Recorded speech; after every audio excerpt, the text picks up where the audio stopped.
morning, Mandeville. How are you all? I know you're working very hard because I can see everything that you're doing. I'm looking at the work that's coming back in. I'm listening to your videos and reading your writing. I've even been to a couple of live lessons, which I loved, mostly because I got to see all you lot. Now, you'll be very pleased to know that I finished that nice book that you caught me reading last week. It was such a good story. I couldn't put it down, although it was very sad in places, and in fact it made me cry. I do love stories. I love all kinds of stories. I love funny stories. I love sad stories. I love stories about families. I love stories about wizards. I love stories about hobbits. I love stories about adventure. I even love love stories. I wonder what kind of books you like. What are your favourite kind of stories? Miss Castillo has let me borrow one of her books. It's got a really funny title. It's called Fried Green Tomatoes at the Whistle Stop Cafe. What a strange title. I have no idea what it's going to be about, but I'm really looking forward to it. Because in the staff room, the teachers talk about books all the time. They're always recommending which books are really good and which ones maybe we should avoid because they're boring or something like that. The only books I think I don't like are scary ones. I'm not a fan of those. I also don't like boring ones either. But what I really love are books that I have never heard of before. Books that somebody comes in and tells me, you should really read this. I loved it. And this week I found a new book which I'd never heard of, and I have already found that I love it. I love it so much I want to read it to you. So here it is. It's called The Incredible Book-Eating Boy by Oliver Jeffers.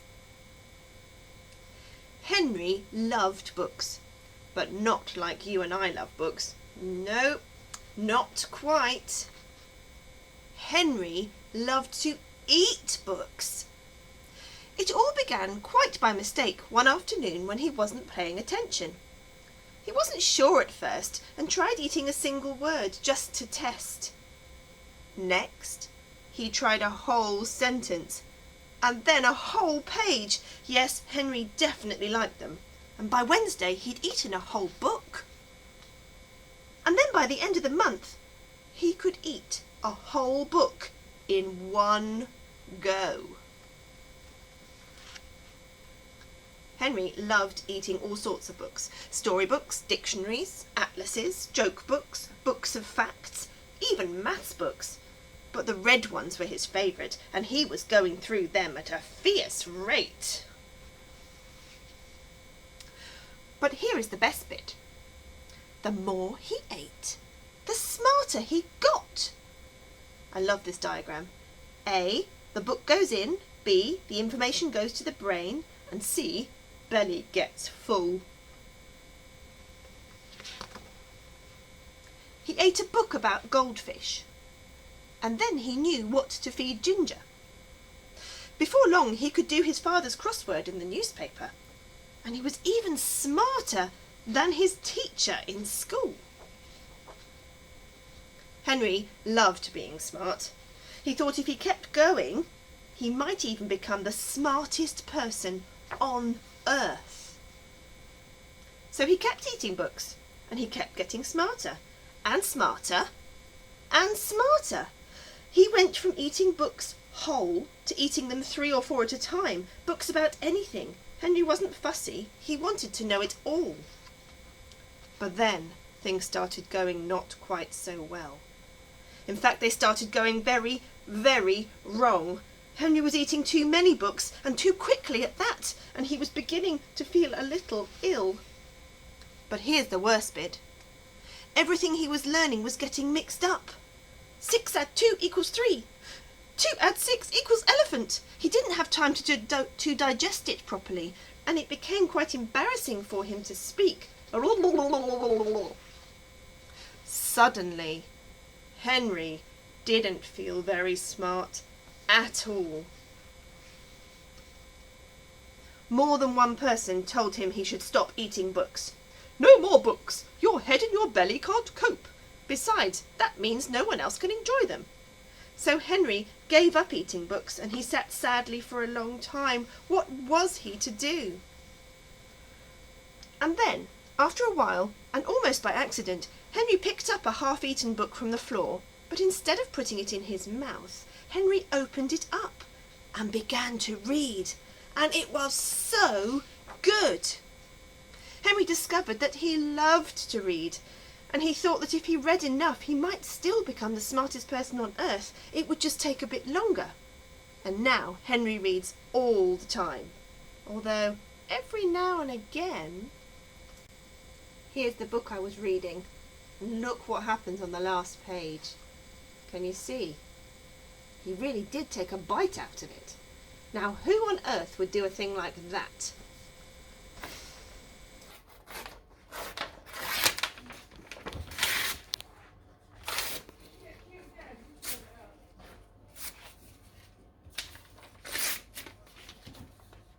What are you doing? For breakfast.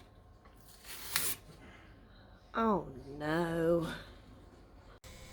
Oh, Kevin, you can't eat the books to make you smarter. You've got to read them. Then the information goes straight into your brain. And hopefully you'll remember it all too. Do you have a favourite book? I bet you do. I bet every single one of you watching this assembly, whether you are in nursery, reception, year 1, or year 5, or year 6, or even if you're a grown-up, like a teacher or a parent, I bet you have all got a favourite book. And I bet you've all got a favourite picture book as well. Even for you old ones at the top end of the school, I bet you've still got a favourite story that you used to love when you were younger. I would really like to hear Maybe it's one of these. Or maybe you've got a special favourite author. I have. It's always been Julia Donaldson for me. I used to love reading them to my children when they were younger. What about you? I'm not sure which one I would choose as my very, very favourite one though. I tell you what, I'm going to give you a challenge. I wonder whether you can persuade me that your favourite book is the best picture book of all time. Now you can do that in lots of different ways. You might like to persuade me by writing me a letter, or giving me a book review. Maybe you'd like to draw a poster of your favourite book that really shows me how brilliant it is. Or maybe you'd like to record a speech persuading me to choose your favourite book as the very best picture book ever. Let's make it a competition. I know. I will give you until Friday, which is when half term starts, to send me your entries for my challenge. You can send me your things through the admin email address and they'll all come straight to me. I will choose my favourite winning, persuasive piece of writing or speech or whatever, and I'll have 4 prizes. And I think I'm going to choose a book voucher. Yes, a book voucher for each prize. So there will be 1 for nursery and reception. There will be 1 for year 1 and 2. And there will be 1 for year 3 and 4. And there'll be 1 for year 5 and 6. Who is going to win my book vouchers? Good luck! I'm going to have a go too though. Maybe I'll persuade myself which one of the Julia Donaldson books I like the best. Teachers, you can also join in, and parents if you'd like to. There's no prizes for grown-ups though, sorry. We're not made of money. I can't wait. Now I'm really excited. I can't wait to see what the very best picture book of all time is going to be. Get thinking, and I will see you next week with the results. Goodbye.